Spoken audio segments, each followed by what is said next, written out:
dursee jiraas du'aas ajjeesaas ajjeesisaas dhugaas soobas beekaas wallaalaas guyyaa haceen dhiira akka isaatiin osoo hin taane yartuu fi gantuu bakka biraatti ajjeesanii konkolaataa keessatti ajjeefame jedhanii karaa micayyoo ergamtuu isaanii diraamaan irratti hojjetan hunda akka namaatti osoo hin taane akka arjummaa isaatti baannee jiraannu kan nu godhee uumaan uumamaa dhugaa hin dabsine waaqayyoo haadha isaa wajjiniin haa galatoomu jedha.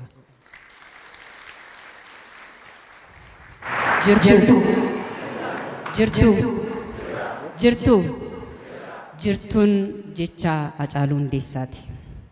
Abbootiin amantaa keessummoonni asitti argamtan yaadannoo hacee bakka adda addaatti kabajaa jirtan kaadhimtamtoonni fi injifattoonni badhaasa Hacaaluu Hundeessaa marsaa 5ffaa hiriyoonni hacee biyya keessaa fi biyya alaa ummanni addunyaa irra jirtan maatiin qeerroo fi qarree hacee waliin ajjeefaman qaamaan miidhaman dhugaa hacee hanga yoonaatti baattanii fakkeessaa fi fakkaachaa jirtan dhugaa hacee hobsaan waaqarraa hiikkachaa jirru hundi maqaa jaalallee koo ijoollummaa manamaa qulqulluu abbaa ijoollee koo bara dargaggummaa abbaa dhugaa fakkeessuu fi fakkaachuu hin dandeenye abbaa warraa koo hanga dhumaa goota jaalalaa akkan laphee guutuun isin fuuldura dhaabbadhu na godhee hacee tokkicha ta'ee kuma caalu darbeerree kan hunda caalu Hacaaluu Hundeessaatiin baga nagaan dhuftanii jedha baga guyyaa kanaan geessanii anaa dhufu.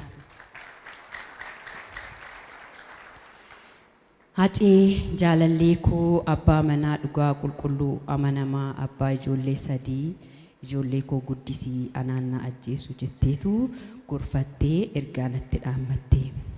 Hacee gaafa gammachuu, hacee gaafa gaddaa, hacee gaafa roorroo isa bara barkumee osoo sodaa tokko malee uummata isaatiif ifa baase.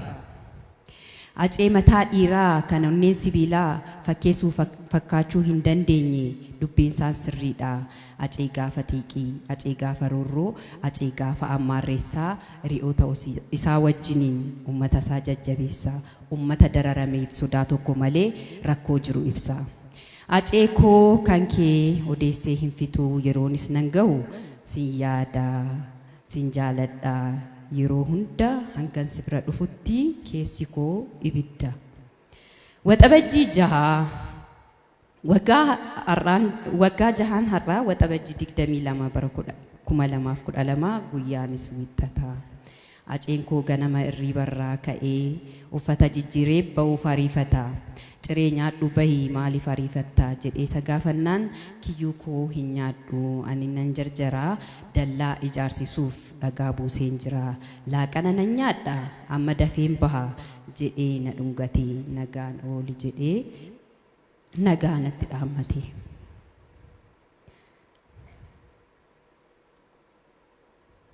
Manatti hin deebine gantuu fi yartuun karaatti hambifatte.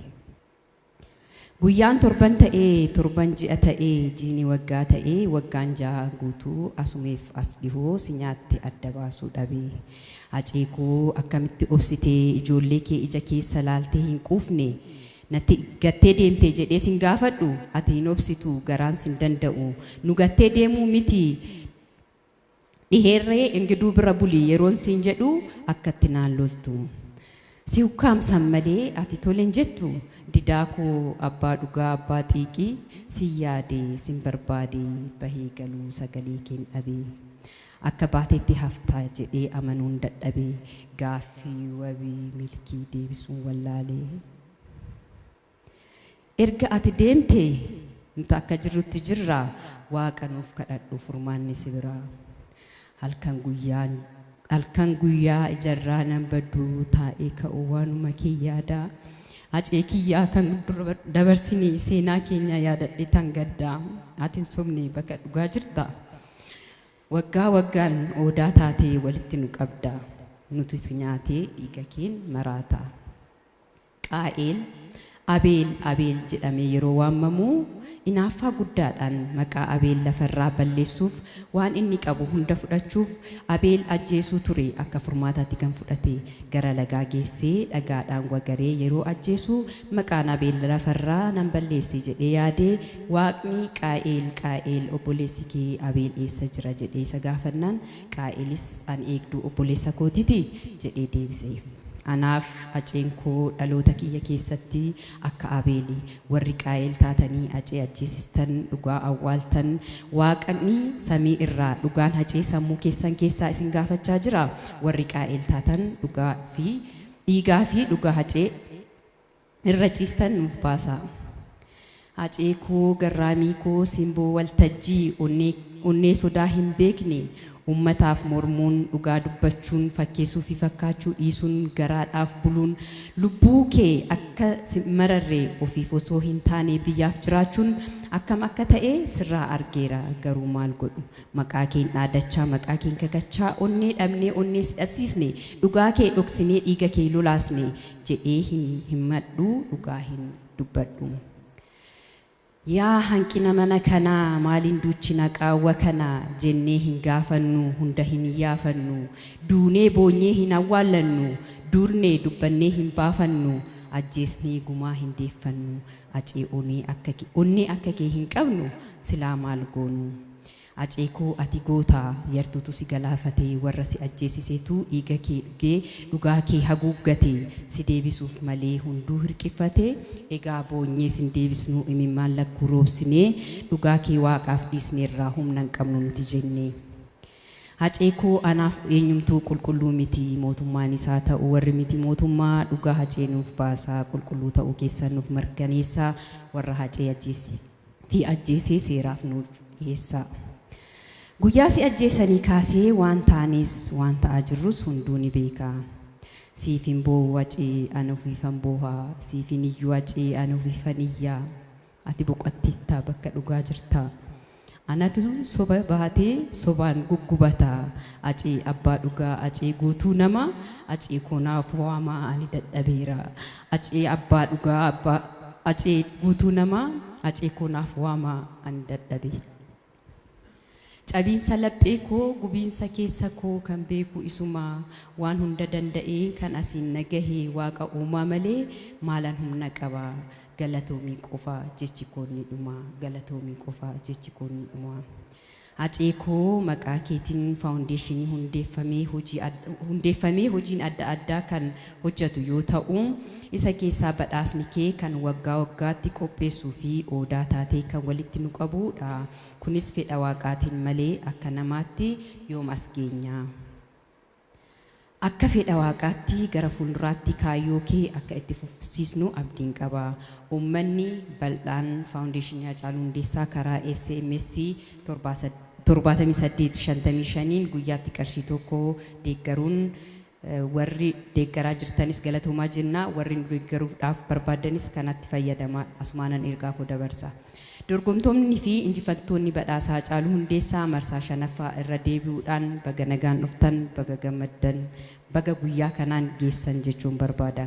Milkaa'inaa fi miidhagina sagantaa kanaaf gahee guddaa kan qaban koreen badhaasaa Hacaaluu Hundeessaa boordiin faawundeeshinii Hacaaluu Hundeessaa fi hojjettootni akkasumas ispoonsaroonni keenya Brighton Property, Baankii Awaash, Cross Valley Construction, Gaaromsaa Fiixaa Construction, Alsan Firoomsaa, Engineering, Beekii, Geetaas Real Estate, Margaa fi Ri'oottansaa akkasumas Hoteela Skylight galatoomaan jedhaa isin irriinaa galateeffadhaa.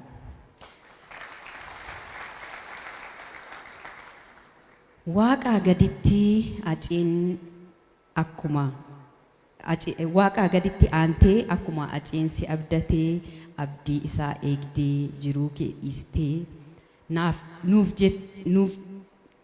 nuuf jettee waggaa kana guutuu ijoollee keenyaaf haadha taatee siqiqii tokko malee gara fuulduraatti akkan tarkaanfadhu na gootee obboleettii koo takkittii koo waanan ittiin si ibsuun qabu umurii naa dheeradhuun jedhaa isinillee naaf eebbisaa.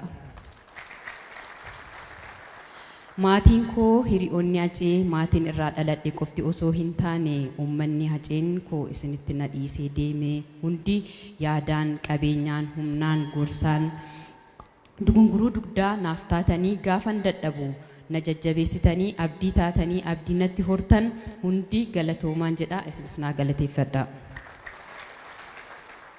Walumaa galatti gaggeessitoonni sagantaa keenyaa dorgomtoonni keessummoonni asitti argamtan tamsaasa kallattiin nu hordoftan hundi keessaniyyuu naaf galatoomaan jedha isinillee naaf galateeffadha.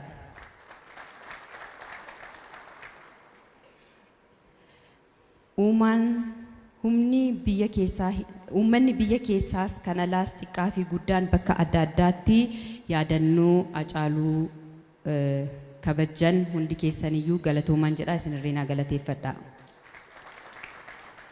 Yeroo hunda irra deddeebi'een jecha kana jedha dhugaan Hacee waggaa 6 guutuu nuuf hin baane uummanni biyya keessaa biyya alaa xinnaa guddaan qeerroo fi qarreen dhugaan Hacaaluu akka nuuf ba'u waaqana kadhadhaan jedha dhugaan ilma waaqaati galatoomaa.